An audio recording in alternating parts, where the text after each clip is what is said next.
சீக்கிரத்தில் நீங்கிவிடும் இந்த லேசான உபத்திரவம். சோர்ந்து போகாதே, நீ சோர்ந்து போகாதே, சோர்ந்து போகாதே, நீ சோர்ந்து போகாதே. அது சீக்கிரத்தில்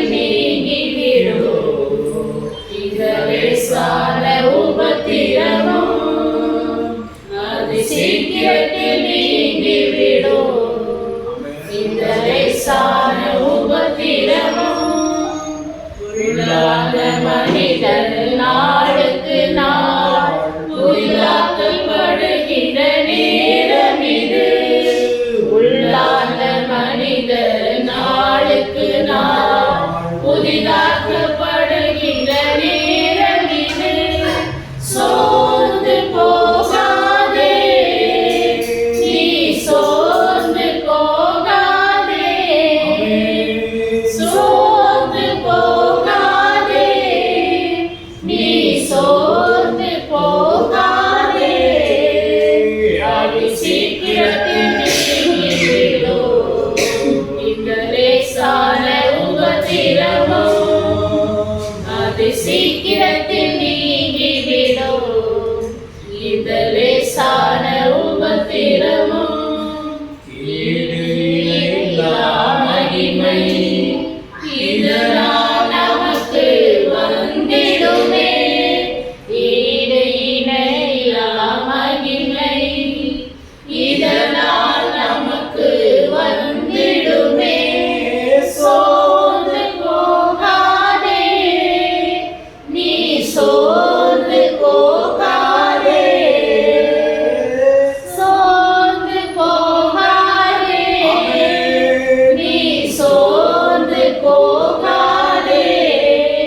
அது சீக்கிரத்தில் நீங்கிவிடும் இந்த லேசான உபத்திரவம். அது சீக்கிரத்தில் நீங்கிவிடும் இந்த லேசான உபத்திரவம். உலகம் தேடவில்லை, காணாத பரலோகம் நாடுகிறோம். காண்கின்ற உலகம் தேடவில்லை, காணாத பரலோகம் நாடுகிறோம். சோர்ந்து போகாதே, நீ சோர்ந்து போகாதே, சோர்ந்து போகாதே, நீ சோர்ந்து போகாதே. அது சீக்கிரத்தில் நீங்கிவிடும் இந்த லேசான உபத்திரவம். அது சீக்கிரத்தில் நீங்கிவிடும் இந்த லேசான உபத்திரவம். ப்ரோவர்ப்ஸ் சாப்டர் 18 அப்படியே நீங்கள் வரிசையாக படிச்சுட்டே வரும்போது வாய் செய்கிற காரியங்கள் எல்லாமே ஒரு லிஸ்ட்டு போடலாம். நம்ம வாயின் பலன், வாய் என்னென்ன பண்ணுது அங்கே இருக்குது. வாய் வந்து பாராட்டுது, வாய் வந்து கோல் சொல்லுது, வாய் வந்து கோபம் மூட்டுது, அப்படி ஒரு பெரிய லிஸ்ட்டே இருக்குது. ஸோ வாய் செய்ய வேண்டிய காரியங்களை அப்படி வரிசையாக எல்லோரும் ஒரு ஒரு பாயிண்ட் சொல்லுங்கள் பார்க்கலாம். வேர்ஸ் 1 தலையிட்டு அப்படின்னு ஒரு வார்த்தையை நம்ம பார்க்குறோம். எல்லா ஞானத்திலும் தலையிட்டு கொள்ளுகிறான். தலையிடுறோம் அப்படின்னா நிஜத்தில் தலையை விடுறோமா வாய் விடுறோமா யோசிச்சு பாருங்கள். தலையிட்டுன்னு இருக்குது, ஆக்சுவலாக என்ன விடுறோம், நம்ம வாய் தான் விடுறோம். ஸோ இந்த ஃபுல் சாப்டருமே வாயை பற்றி அப்படி இருக்குது. இன்னொருத்தர் காரியத்தில் நம்ம தலையிட்டு நம்ம வாயை அப்படி யூஸ் பண்ணுறோம். தவறாக, அது வந்து தவறு, தப்பாக யூஸ் பண்ணுறோம். வேர்ஸ் 2 என்ன இருக்கா, நல்லா சொல்லுங்கள்,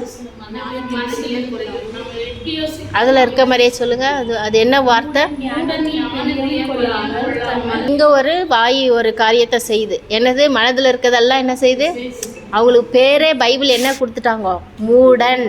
அப்போ அந்த வசனத்தில் பார்ட் 2 இருக்குது. பார்ட் 1 வந்து அவன் மனசில் இருக்கிறதெல்லாம் வெளியே வருது. பார்ட் 2 அவனுக்கு பேர் என்னது? மூடன். மனசில் இருக்கிறதெல்லாம் சொல்லினே இருக்கிறவங்க அவங்க வந்து மூடன். நீதிமொழிகள் எப்போவுமே இன்ட்ரெஸ்டாக இருக்கும். அதை நம்ம வந்து ரொம்ப நம்ம தலை விட்டு நிஜமாவே தலையை விடணும், வாயெல்லாம் இல்லை, தலை விட்டு யோசிக்கணும். verse 4, 5ல் ஊற்று எங்க யாராவது கண்ணில் பார்த்துருக்கீங்களா? ஊற்று தண்ணி, நிஜம் ஊற்று தண்ணி. ஆமாம், டிவியில் நம்ம பிள்ளைங்களுக்குலாம் போட்டு காட்டணும். ஃபவுண்டெயின்னா வெளியே தெரியும், ஊற்றுனா தெரியாது வெளியே. அது வந்து என்ன பண்ணணும், ஊற்ற நம்ம என்ன பண்ணணும், ஏதோ ஒன்று பண்ணணும். நோண்டிகிட்டே இருக்கணும். ஊற்ற என்ன பண்ணணும், நான் எங்கள் பாட்டி வீட்டில் வளரும்போது போயிருக்கிறேன். சம்மர் ஹாலிடேனாலே பாட்டி வீடு தான். அங்கே வந்து காடு, ஃபாரஸ்ட் மாதிரி இருக்கும், நிஜமாவே ஃபாரஸ்ட் மாதிரி இருக்கும், மலங்காடுன்னு சொல்லுவாங்க. அங்கே வந்து ஊற்று தோண்டதுக்கு போய் அந்த எக்ஸ்பீரியன்ஸ் அதுக்கப்புறம் இல்லவே இல்லை. இப்போல்லாம் கிடைக்காதுல்ல அந்த எக்ஸ்பீரியன்ஸு. ஊற்று தோண்டிகிட்டே இருப்பாங்க. அப்புறம் வந்து ஒரு கிண்ணம் வீட்டிலேருந்தே எடுத்துகிட்டு போவாங்க. அந்த கிண்ணத்தில் அழகாக பிடிச்சி குடம் நிரப்புவாங்க. அப்படி தித்திப்பாக இருக்குது தண்ணி, வந்து அப்படி டேஸ்டியாக இருக்குது. இங்கே பைபிளில் எதுக்கு ஒப்பிட்டு சொல்லியிருக்காங்க? ஊற்ற என்ன பண்ணணும், தோண்டணும். பைபிளில் என்ன சொல்லியிருக்காங்க, நம்ம என்ன செய்யணும்? ஊற்ற விட்டுருங்க, அது வந்து எக்ஸாம்பிள், ஊற்று தண்ணி. இப்போ நம்ம என்ன செய்யணும், இப்போ என்ன செய்யணும் வீட்டுக்கு? இப்போ இது வந்து வசனம் வந்து நமக்கு எதோ சொல்லுது இல்லையா? இப்போ வீட்டுக்கு போயிட்டு நம்ம என்ன பண்ண போகிறோம்? தித்திப்பான தண்ணி கிடைக்கிற வரைக்கும் தோண்டணும். ஞானம் நமக்கு இங்கே ரீச் ஆகிற வரைக்கும் என்ன பண்ணணும்? பைபிளை தேடி எழுதி கம்பேர் பண்ணி படித்து அது மாதிரி நம்ம கற்றுக்கணும். ஆனால் இந்த ஃபுல் சாப்டரில் கீவேர்ஸ் அப்படின்னு சொன்னால் 21 வந்து கீவேர்ஸ். அது திறவுகோல் வசனம் தமிழில், இங்கிலீஷில் கீவேர்ஸ். ಜೀವನ ಮರಣಗಳು ನಾಲಿಗೆಯ ವಚನ ಪ್ರಿಯರು ಅದರ ಫಲವನ್ನು ಅನುಭವಿಸುವರು. மரணமும் ஜீவனும். அப்போ ஆண்டவர் வந்து எல்லா ஹியூமன் பீயிங் மனுஷனுக்கும் ஒரு அதிகாரம் ஒன்று எதில் வச்சுருக்காரு?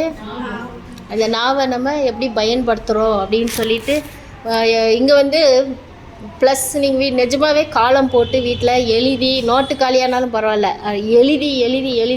எழுதி படிக்கிங்க. சூப்பராக என்ன செய்வீங்க, அப்படியே தலையில் வச்சிட்ருக்கலாம். இங்கே வந்து 2 காலம். ஒன்று வந்து தவறாக பயன்படுத்துகிற வாயின் வார்த்தைகள், இங்கே அந்த லிஸ்ட்டு. சரியாய் பயன்படுத்துகிற வாயின் வார்த்தைகள் லிஸ்ட்டு இருக்குதுங்க. தவறாக பயன்படுத்துறதுக்கு ஒரே எக்ஸாம்பிள் 8 வசனம் 8. போது என்ன வார்த்தை? பார்த்தீங்களா? சரி, இப்போ ப்ளஸ் பாயிண்ட் நல்லதாக யூஸ் பண்ணுறதுக்கு ஒரு எக்ஸாம்பிள் verse 14. மனுஷனுடைய ஆவி அவன் பலவீனத்தை தாக்கும். ஆவி முறிந்த ஆவி யாரால் தாங்க கூடும்? தாங்கிறது வந்து ஒரு நல்ல விஷயம். யாரோ ஒருத்தர் முறிஞ்சு போயிருக்காங்க, உடஞ்சி போயிருக்காங்க, நம்ம அவங்கள எப்படி தாங்க முடியும்? வாயின் வார்த்தையால் தாங்க. அப்போ ஆண்டவர் வாயில் எவ்வளோ பவர் வச்சுருக்காரு பார்த்தீங்களா? இந்த வாயில் இருக்க பவர் யாரையாவது என்கரேஜ் பண்ணுறது, சாப்பிட்டீங்களா, எப்படி இருக்கீங்க, எப்படி விசாரிக்கிற அந்த வாயின் காரியங்களை வந்து இன்றைக்கி அந்த ஊழியத்தை நம்ம செய்யணும். ஏன்னா அந்த பிள்ளைங்க கூட, இப்போ இருக்க பிள்ளைங்கள்லாம் ரொம்ப டென்ஷனாக இருக்காங்களா, அடிக்கக்கூடாதுல்ல, நம்ம ஸ்கூல் ரூல்ஸ் அடிக்கக்கூடாது. காரணம் வந்து அவங்க going through lots of stress, various stress, 1-2 stress இல்லை, வேரியஸ் வேறு மாதிரி ஸ்ட்ரெஸ். அதை அவங்க முறிந்து போன ஆவி. ஸ்ட்ரெஸ்ஸுக்கு தமிழ் என்னது? முறிந்து போன ஆவி. அவங்க உள்ளத்தில் அவங்க போய் ஸ்ட்ரெஸ் ஆகி போய் படிங்கிறோம். நீ எவ்வளோ படித்த அப்போ அவனுக்கு வந்து அதோட அந்த ஃப்யூச்சர் ரிசல்ட்டு நமக்கு தெரியும், படித்தா என்ன நடக்கும்னு தெரியும். அவனுக்கு இந்த வயசில் தெரியாத. இப்போ ஆடணும், என்ஜாய் பண்ணோம். ஆனால் இவங்க ஏன் இப்படி சொல்லிகிட்டே இருக்கிறாங்க? அது ஒரு ஸ்ட்ரெஸ்ஸு. முறிஞ்ச ஆவியை நம்ம வாயின் வார்த்தையால் என்ன பண்ணோம்? தாங்கணும். எனக்கு இந்த சாப்டரில் ஒரே ஒரு ஃபேவரெட்டு, இன்னொரு ஃபேவரெட் என்னென்னா, மனைவியை குறித்து ஒரு வசனம் இருக்கு பாருங்க. அது சம்மந்தமே இல்லாத மாதிரி இருக்கும். இப்போ இங்கே எல்லாம் வாயின்னு சொல்லிட்டு சாப்டர் ஃபுல்லாக திடீர்னு மனைவியை பற்றி வந்திருக்கா. அப்போ நம்ம இங்கே என்ன ஊற்று தோண்டணும் தெரியுமா?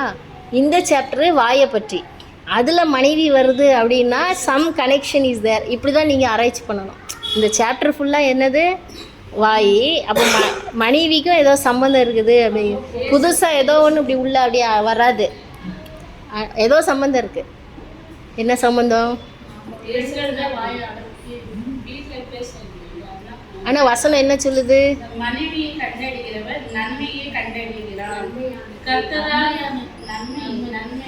நன்மையானதை நன்மையானது கண்டடைகிறான். கர்த்தரால் தயையும் பெற்றுக் கொள்ளுகிறான். சரி, இதுக்கு வாய்க்கு சம்மந்தம் என்னது? அப்போ வந்து நிஜத்தில் ஏசப்பா பிள்ளைங்க வீட்டில் என்ன இருக்கணும்? நன்மை இருக்கணும். மனைவி இருக்கிறாங்க தானே, எல்லா வீட்லேயும் மனைவி இருக்கு. எல்லா வீட்டுக்கு ஒரு வாசல்ங்கிற மாதிரி வீட்டுக்கு ஒரு மனைவி இருந்தே இருக்கிறாங்க. ஏசப்பா பிள்ளைங்க வீட்டில் என்ன இருக்கணும்? நன்மை இருக்கணும். யார் நன்மையை கண்டடைகிறான்? இங்கே ஒன்லி கணவன் மனைவி உறவு தான் இந்த வசனத்தில். வாசலில் எல்லாரும் தான் நுழைவாங்க. ஆமாம், அந்த வீட்டு வாசலுக்குள்ளே எல்லாரும் நுழைவாங்க. கணவன் மனைவி வந்து நன்மையை கண்டடைகிறாங்க. அப்புறம் அது வந்து மற்றவங்களுக்கு பாஞ்சு போகும், ஸ்ப்ரெட் ஆகும். அங்கே இருக்கிற வயசானவங்களுக்கு, அங்கே இருக்க சின்ன பிள்ளைங்களுக்கெல்லாம் எல்லாருக்கும் போய் சேரும். இங்கே மனைவியை கண்டடைகிறவன் நன்மையை கண்டடைகிறான். நல்ல என்கரேஜ்மெண்ட்டு வந்து அவனுக்கு கிடைக்கும். நன்மையை கண்டடைகிறான் இல்லையா? அப்போது மனைவி, முக்கியமாக லேடிஸ் வாயின் வார்த்தை எப்படி இருக்கணும்? கேர்ஃபுல்லாக. இப்போ எப்போதுமே கேர்ஃபுல்லாக நல்லா பேசினே இருக்கிறவங்களுக்கு சடனாக கூட என்னது நல்லதாக தான் பேசுவாங்க. இப்போ வீட்டுக்கு இடத்துக்கு இடம் ஆக்டிங் பண்ணுறாங்க பாருங்கள் சில லேடிஸ். வீட்டுக்கு போனால் உண்மையான ரூபம் தெரிஞ்சிடும். அவங்க வாயில் என்னது வர எல்லாம் பயங்கரமாக அப்படி இருக்கும். வெளியே வந்து ஆக்டிங் பண்ணால் அப்போ சடனாக மூணாவது எங்கேயோ போய் எப்படி ஆக்டிங் பண்ண தெரியாது. ஒரு ஃபங்க்ஷனுக்கு, வேறு எங்கேயோ அவுட்டிங்கு, ஷாப்பிங், உண்மையானது தெரிஞ்சிடும். ஸோ எப்போதுமே நம்மளே என்ன செஞ்சுக்கணும்? நான் வந்து நல்லது கொடுக்கணும். நன்மை உங்ககிட்ட இருந்தால் வருது, மனைவி கிட்ட இருந்தால் என்னது நன்மை வெளியே அப்படி சொல்லி நினச்சிக்கினே இருந்தீங்கன்னு வைங்க, எல்லா இடத்துலையும் நல்லதே கொடுப்பீங்க, எங்கேயுமே கெட்டது. நம்ம வந்து வீட்டில் கண்டிப்பாக திட்டுற சூழ்நிலை வரோம். திட்டுறதுக்கு பதிலாக என்ன பண்ணிடணும்? திட்டுறதுக்கு பதிலாக வேறு என்ன பண்ணணும்? எதனா வந்து சொல்லுங்கப்பா, முடிச்சிடலாம். அதோட விளைவை சொல்லணும். வாயின் வார்த்தை கோல் சொல்கிறது, புறங்கூறுறது, கடினமான உத்தரவு, ஐஸ்வர்யவானின் கடினமான உத்தரவு, கண்டிப்பாக கடினமான உத்தரவு, இதெல்லாம் நம்ம தவிர்த்துட்டு நம்ம வாயில் ஒரு பெரிய ஆயுதம் வச்சுருக்கோம் ஞாபகம் வச்சுக்கினே இருக்கணும். வாயிலேயே கத்தி இருக்குது, வாயிலேயே பெரிய ஆயுதம் இருக்குது அப்படின்னு நினச்சிக்கினே நம்ம திரியணும். ஸோ அப்போ வந்து பரிசுத்த ஆவிக்கிட்டே இருக்காரு பாருங்க நம்ம கூடவே, அவர் ஞாபகம் பண்ணுவார். அவங்களே ஃபெடப் ஆயிடணும், இவங்ககிட்ட பேசி வேஸ்ட்டு. அவங்க எதிர்பார்க்குற ஆன்சரை நீங்கள் ஏன் கொடுக்குறீங்க? கொடுக்கக்கூடாது. அவங்க எதிர்பார்க்குற ஆன்சர், அவங்க உங்களுக்கு ஒரு மாதிரி பேசுகிறாங்க இல்லையா, அப்போ அவங்க மைண்டில் என்ன எதிர்பார்க்குறாங்கன்னு நீங்கள் அவங்க மைண்டை கண்டுபிடிங்க. மைண்டில் ஏதோ எதிர்பார்க்குறாங்கல்ல, இவங்க சீண்டி விடலான்னு சீண்டி விடுவாங்க. சீண்டின்னா தெரியும் தானே, எழுப்பி விடுவாங்கல்ல, கோவப்படுத்துவாங்க தானே. அப்போ அவங்க என்ன எதிர்பார்க்குறாங்க? கோபம். நீங்கள் அதுக்கு பதிலாக ஒரு சாந்தமாக அமைதியாக வேறு ஏதோ அப்படியே டைவர்ட் பண்ணிவிட்டு வேறு விஷயம் பேசிக்கிட்டு அப்படியே ஏதோ அவங்களுக்கு நல்லதாக பேசிட்டு நீங்கள் வேறு ஏதோ பேசிட்டீங்கன்னு வைங்க, அவங்க எதிர்பார்க்குறது நடக்காமல் போயிடுவாங்க. 2-3 அடிக்கடி அப்படியே ஆகிட்டு அவங்களே நல்லவங்களாக மாறிடுவாங்க. எல்லாத்துக்கும் பைபிளே கோட் பண்ணியிருக்கோம். அதுக்கு பைபிளை நம்ம பைஹார்ட் பண்ணி வச்சுட்டா பைபிளை ஃபுல்லாக கோட் பண்ணி விட்டுறலாம். கோட் பண்ணனா தெரியும் தானே, மேற்கோள் காட்டுறது, நீதிமொழிகள் இப்படி சொல்லுது அப்படின்னு சொல்லி அவங்களுக்கு வேறு ஏதாவது பேசி விட்டுறலாம்.